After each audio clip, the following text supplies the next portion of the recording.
Hello everyone. Today we are going to discuss two cycles, that is Cori cycle and glucose alanine cycle along with NEET PG MCQ. Both of these cycles can be asked as a short note in theory exams. To download lecture notes and other interesting stuff related to biochemistry, please visit website biochemistrybasics.com. So first, we will discuss Cori cycle, which is also known as a glucose lactate cycle or lactic acid cycle. Lactate, which is formed by glycolysis in skeletal muscle, is transported to the liver via blood, where it reforms glucose, which again becomes available via circulation for oxidation in the tissues. And this process is known as a Cori cycle or lactic acid cycle. And this Cori cycle involves liver, muscle, and blood circulation. So this is the picture showing the Cori cycle. So lactate, which is produced by the active skeletal muscle, is an important substrate for the gluconeogenesis. And under anaerobic condition, pyruvate is reduced to lactate by lactate dehydrogenase. Since lactate is a dead end in glycolysis, for its further metabolism, it has to be reconverted to pyruvate, which then passes through a TCA cycle and oxidative phosphorylation to generate ATP.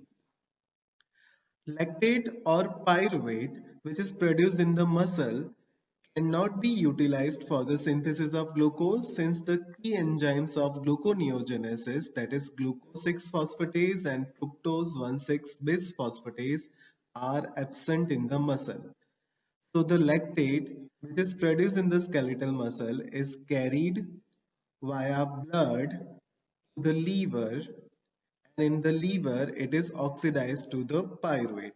So the pyruvate which is produced is used for the synthesis of glucose by gluconeogenesis in the liver, and it is stored as a glycogen until needed or transported to the skeletal muscle, and it is used for the energy production. So this series of reactions are called as a Cori cycle or glucose lactate cycle. So that is about the steps of the reactions in the Cori cycle. Now, what are the uses of Cori cycle? So, Cori cycle prevents the lactate accumulation in the muscle, and it reutilizes lactate from the muscle for gluconeogenesis. That is the significance or uses of Cori cycle. Now we will discuss glucose alanine cycle.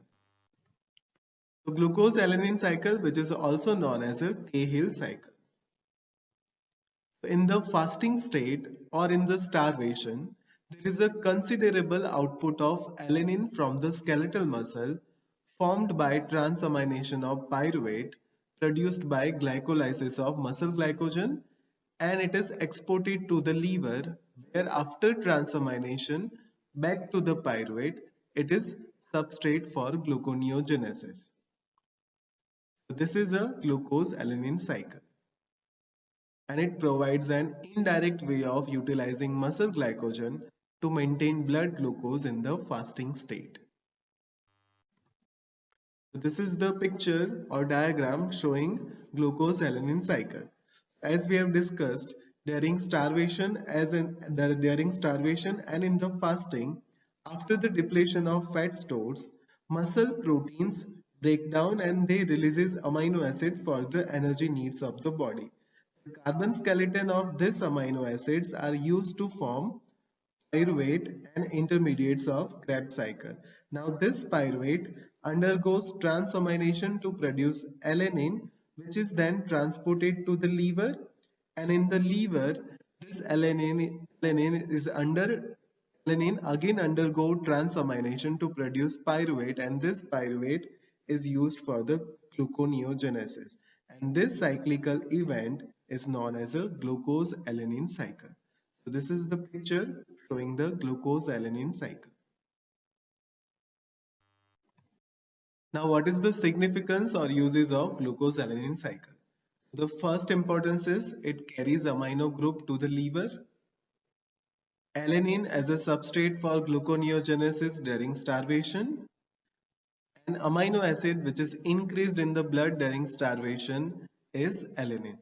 So that are the uses of glucose-alanine cycle. So that is all about Cori cycle and glucose-alanine cycle. Now we will see NEET PG MCQ.